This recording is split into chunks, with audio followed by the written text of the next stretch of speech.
let me introduce you to the lovely Lynn Thank you, Launders. sir. I wanted to talk about a topic today that might be dear to some of our hearts. I see that a couple of you have brought your pets with you. There's Angel, and Sheila has hers also. I am a cat person, but I have experienced the returning of beloved pets to me who were lost to me through death, coming back, and Sandy knows about this too. And also I've had some unusual spiritualist phenomena about when pets have passed, including strange appearances of faces on lampshades that are hard to technically explain. So I had a cat, Tabitha, for 15 years, and she was taken out of the body by a coyote a year ago. I also, during the pandemic, while Tabitha was still living, I adopted a foster cat, Teddy. He was young, but he had been exposed to an underlying illness, so he passed even before Tabitha did. So I want to talk a little bit about them and about what Edgar Cayce and others, St. Francis, St. Clare, believe about animals. We're in the month of October, which is the month of St. Francis of Assisi and St. Clare, his companion, who loved earth and animals. They gave away the trappings of wealth of their family, and they served the poor. They lived close to the earth. Edgar Cayce talked about us being almost like angels ourselves who came into this earth. Like, I would almost say, like teenagers, we had free will, and some came in and mingled with their creative forces with animal forms. We got what's known as projections way back in Lemuria and Atlantis.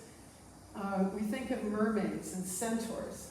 These were fourth dimensional infusions of these souls into the earth plane. But I like to think like teenagers, just given the car keys, sometimes those co-creative forces were used for self-will, and it was necessary to begin a cycle of birth and rebirth as we journeyed home heavenward.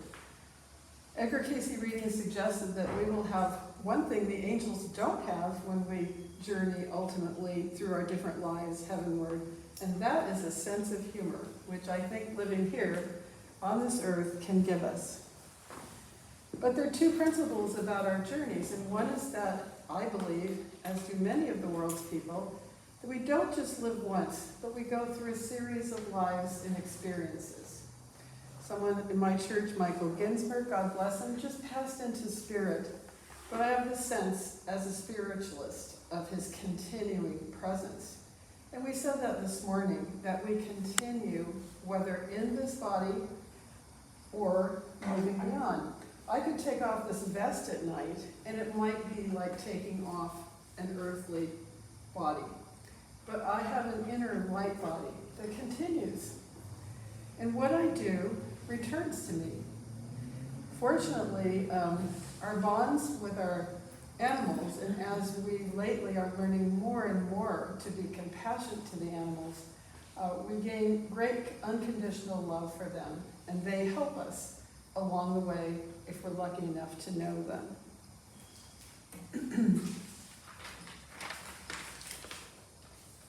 Do animals return too? Edgar Cayce, America's most well-known seer, if you will, was born in 1877 in Kentucky and who passed in Virginia Beach in 1945.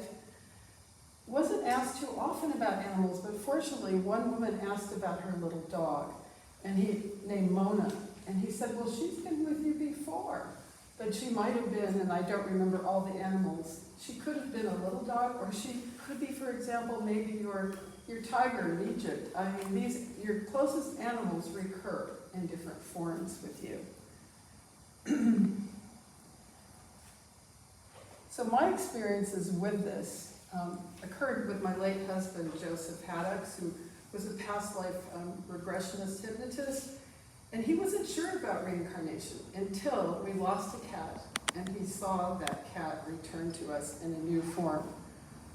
And it began, so I went through a series of experiences. Very recently, I have 2 cats right at this moment. And there they are on the bed probably this morning, Teddy and Tabitha. And I wanted to share a little bit again. Tabitha was very beloved to my husband and myself. She was a rare Siberian. She lived all those years, but she did like her garden. And on Halloween, on 4th of July, the noise must have brought a coyote. I let her out after the hubbub, but her life was taken. And so, and Teddy had been with me, but his life was short, so I've lost both of them.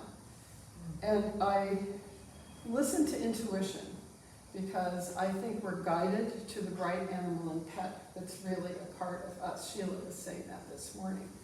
And on the eve of my birthday, September 10th, going into the 11th, my birthday of this year, I had been, in weeks before, been drawn to keep looking for orange girl cats, although Teddy had already returned to me. And that was really enough, being mainly on my own. But I was so strongly drawn to it, and I visited the Milpitas shelter, and I visited for the homes of rescuers. I'd done all that, but nothing clicked inside. I did not have that connection. So I said, I'm just going to have Teddy, and that's really it. A couple friends came to celebrate my birthday early, and one was someone who always rents cars and wanted to take people on a car ride, and I had noticed that just before this, there was one thing that flashed on my email. I'm technically sort of clumsy, but it was of a long-haired orange girl who'd lived outside for a while, and something pulled me, but I thought, she's way, way up in the hills, and this isn't going to happen. And but I just said to that fellow who was leaving, you know, would you like trying this car on me? So okay, so we wound our way up into the hills, and when I got there, you know, today it's more difficult to adopt a pet. You have to be screened. People have to know you. There are fees. It's not an easy thing. But as I got out of the car, this woman came out to greet me, and she said, she was talking to a friend on the phone. And her friend had said, what are you doing? She said, well, a woman named Lynn is coming to look at a cat. Lynn who? And so the lady said, Lynn Rogers. And it was a student of mine. I teach creative writing too, Clarice Dent. She said, I know Lynn, I can vouch for her. So I was interviewed before I stepped out. And they had these sort of caged dwellings these 2 women had built in the backyard, very noble. And I went through it, and I didn't have a connection, same thing. And there was one kitty, nice guy, and had an illness and so forth. And then I turned a corner. When I turned that corner, I saw, sitting in this rounded little cat bed, Tabitha, my cat of 15 years. She was looking at me. I knew that it was Tabitha. And they bypassed the paperwork for that moment, and Tabitha came back. And now the 2 cats, Teddy and Tabitha, because I have him too, they're beginning to bond. And that really tells us what Edgar Cayce and the spiritualists say, and that is love is the one thing that goes beyond death. It continues. If this is true of our pets, it's true of us. It's really true of us. We find a friend, and we feel very comfortable with that friend. It's as if we've known her or him for decades. It's probably true. This could be a family member, a dear friend from another life and another time. So if you're going through difficulties and you're going through loss, it's really important to remember that we aren't alone. We are connected always to the Creator, the loving Mother, Father, Creator, and we are spiritualists who know that these are journeys. This isn't, and we're part of a process of love and continuity. And lately, I've been branching out to learn to write songs. So this is Tim Morey from I know from another church gathering, and he has kindly lent his gift of music to a song about animals. And so we're going to do that. And this is called Comfort on a Sunday. And it's really, also have the illustrations if you want to see it on YouTube and so forth. But it was really inspired by the coming together of these cats again and the feeling of comfort that animals bring into our life. So we're going to share that with you.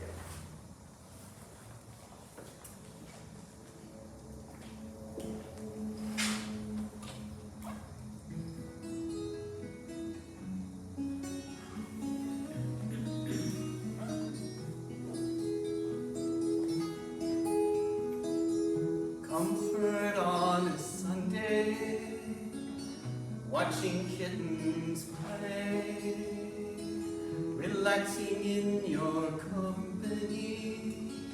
It's not always this way. Dropping incessant worries we carry through the week. It's simple touch and sharing that we really see. Taking joy where we find it, finding peace where you are. It's rare these days to share after looking near and far. Telling our stories with ease, listening and drawing near, taking time to speak our minds, we have an ear to hear. Kittens sitting in our laps help us ease our minds. Reflection stills the sound outside, inside it's quiet and kind. Taking joy where we find it, finding peace where you are. It's rare these days to share after looking near and far.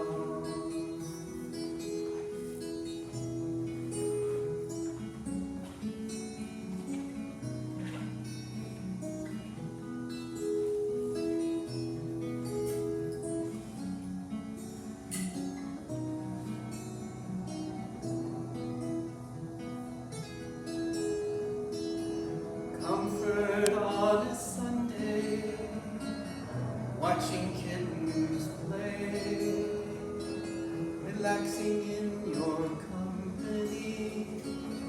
It's not always this way. Comfort on a Sunday, watching kittens play, relaxing in your company.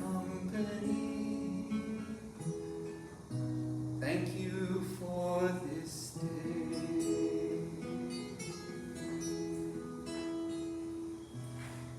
That song was kind of given to us by Spirit. The words came and the music, and we hope you enjoyed it and you could see it also. So I wonder if we could just take a moment and hold a prayer intention. An infinite Spirit, divine Creator, may we all find comfort through those connections of those we've loved before in time and space, our pets, our friends, and we ask that the angels bless us and bring more of that comfort in these hard times into our life. Blessed be. Thank you.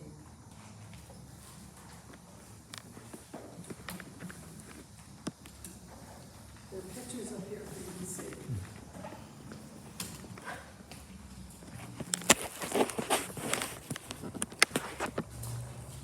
Well, Lynn, thank you very much. I appreciate your words of wisdom and knowing that our pets are always with us throughout our entire lifetimes, every lifetime, and everything like that. It's really lovely to know that. It's comforting. Here's an announcement from Reverend Bob. I just wanted to add to these pictures, they were sent to me because Lynn was on a Zoom class, or a Zoom session at the time. So these images of these cats that were appearing on her lampshades, they were happening in real time. So it wasn't like somebody was photoshopping it. No. And I was studying it very hard. I've seen Zoom when you have background images and the edges get all kind of busy and stuff like that. You can see artifacts. These are